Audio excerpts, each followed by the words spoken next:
এবং আমার বারবার শুধু আওয়ামী লীগের লোকজনকে দেখলেই মনে হয়, বিশেষ করে আমার যারা বন্ধু বান্ধব এখন মন্ত্রী আছেন, এমপি আছেন, হুইপ আছেন, তাদের সঙ্গে শুধু কোলাকুলি করতে ইচ্ছে করে। যে আমি পাবলিক রিলেশন আমার মনে হচ্ছে এই মুহূর্তে বাংলাদেশে জামাতে আমিরে জামাত নাম্বার 1। আমার কাছে আজরাইলি আকর্ষণীয় মনে হবে বেটার দেন আওয়ামী লীগ। ইসরায়েলের আত্মীয়তা গ্রহণ করাটা নির্বাচনে আওয়ামী লীগের আত্মীয়তার চাইতে হযরত আজরাইল আলাইহিস সালামের অতিথি হওয়া আমার কাছে সম্মানজনক, মর্যাদাজনক এবং কমফোর্ট জোন। বাংলাদেশের যত আওয়ামী লীগের লোকজন আছে সবগুলো তাহাজ্জুদ নামাজ পড়ে, সবগুলো ওলি আল্লাহর বংশধর এবং সবগুলোর যে চেহারা সুরত খাসলত এইগুলো একেবারে ফেরেশতাদের মতো। দুই সন্তানের জননীর সাথে পরকীয় প্রেম, এরপর বিয়ের আশ্বাসে হোটেলে দেখা, এক পর্যায়ে বিয়ে। আর এই সবকিছুই করেছেন গোলাম মাওলা রনি। উদ্দেশ্য ছিল ওই নারীর পৈতৃক সম্পত্তি হাতিয়ে নেওয়া। হাজবেন্ড থাকাকালীন মানে রনি কেন আপনাকে বিয়ে প্রপোজ করতে? আমাকে বলি যে হাজবেন্ড ও কখনো মানে প্রেম করার জন্য অফার করে, ও যেন আমার হাজবেন্ড আছে, বুঝছেন? এবং হাজবেন্ড থাকার পরও সে আমাকে দেখেছে, কিন্তু সে আমাকে বিয়ের কথাটা বলতে, বুঝছেন? কারণ বলি কি, দেখেন আমার তো হাজবেন্ড আছে আর আমি তো ভালো আছি, আমি তো আপনাকে বড় ভাই হিসেবে জানি। হ্যাঁ, আপনি যদি বিয়ে করতে হয় আপনার কাউকে করেন, তখন সে চুপ করতে তার কিছু বলতে না। আমার ধরেন অনেকদিন পর গিয়ে আমার বলি যে আমি ফ্যামিলিতে আমি অনেক অশান্তিতে আছি, হাসানা দেখো আমি অনেক অশান্তিতে আছি, তো আমি তো আসলে মানে আমি ইসলামের বাইরে যেতে চাই না, আমি তোমাকে বিয়ে করতে চাই। তো পরে সে আমাকে বললো যে না, আমি কাজ করি হোটেল রেডিসনে রুম বুক করে আমি থাকবো ওখানে। দুঃখজনকভাবে চতুরে মাওলা রনির চাল বুঝতে পারেননি সে সময় ভুক্তভোগী ওই নারী। পুলিশকে বলছে যে ভাই দেখলেন এই মহিলা আমাকে চিটাং হ্যাপনোটাইজ করে নিয়ে গিয়ে একটা কি কাগজের মধ্যে এরকম টোপা দিয়ে ফু দিয়ে আমি বেহুশ হয়ে গেছি। তারপর আমার যখন হুঁশ ফিরে আসে তখন দেখি আমি অসংলগ্ন অবস্থায় হসপিটালের বেডে পড়ে আছি, আর এই মহিলা আমাকে বলছে সে তার সাথে আমার বিয়ে হয়ে গেছে।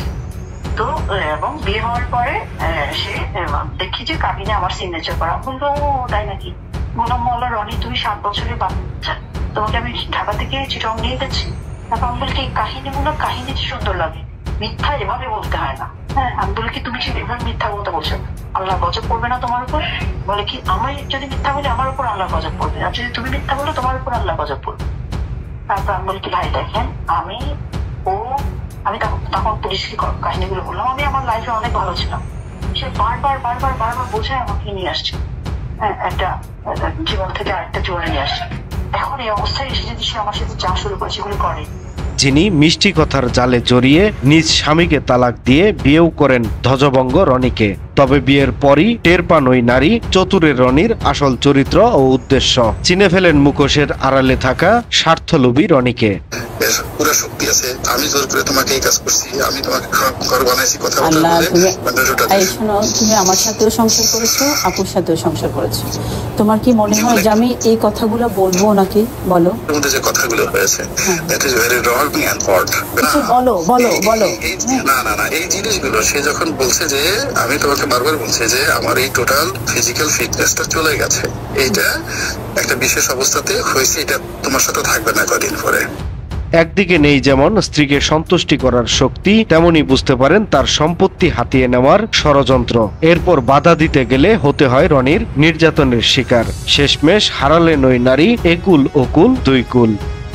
বলছিলাম সেই গোলাম মাওলা রনির কথা, যিনি স্বার্থ হাসিলে গিরগিটির মতো বদলেছেন নিজের রাজনৈতিক পরিচয়। কখনো আওয়ামী, কখনো বিএনপি, বা কখনো জামায়াতের গুণগানে মগ্ন হওয়া এক সময়ের সংসদ সদস্য গোলাম মাওলা রনির কথা, যিনি টাকার লোভে স্ত্রী থাকা সত্ত্বেও করেছেন পরকীয় সম্পর্ক, এরপর অন্যের স্ত্রীকে বিয়ে। পরবর্তীতে দীর্ঘদিন চেষ্টার পর উদ্দেশ্য হাতের মুঠোয় আনতে ব্যর্থ হয়ে সেই স্ত্রীকেই দিয়েছেন সম্প্রতি তালাক। এসব তথ্য তুলে ধরেছেন আলোচিত প্রবাসী সাংবাদিক ইলিয়াস হুসাইন। শুধু তাই নয়, গোলাম মাওলা রনিকে পুরুষত্বহীন সিংহ বলে আখ্যায়িত করে প্রমাণ তুলে ধরেছেন একটি ফোন কল রেকর্ডে। আমি তোমাকে বারবার বলছি যে আমার এই টোটাল ফিজিক্যাল ফিটনেসটা চলে গেছে, এইটা বেশ কয়েকদিন ধরেই সোশ্যাল মিডিয়া গরম করে রেখেছেন সাংবাদিক ইলিয়াস হুসাইন ও রাজনৈতিক ব্যক্তিত্ব গোলাম মাওলা রনি। নিজস্ব ফেসবুকে একাধিক পোস্টে তারা জড়িয়েছেন বিতণ্ডায়। তবে সবচেয়ে বেশি আলোচিত সমালোচিত হয়েছেন মাওলা রনি। সাংবাদিকের মৃত মাকে নিয়ে অশালীন ও কুরুচিপূর্ণ মন্তব্য করায় ইতিমধ্যে নেটিজেনরা তাকে ধুয়ে দিয়েছেন।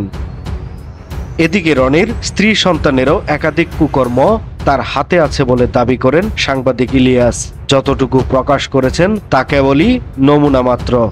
এই হচ্ছে গোলাম ময়লা রনি। এই গোলাম ময়লা রনি। সময়ের কলম, নিউজ ডেস্ক।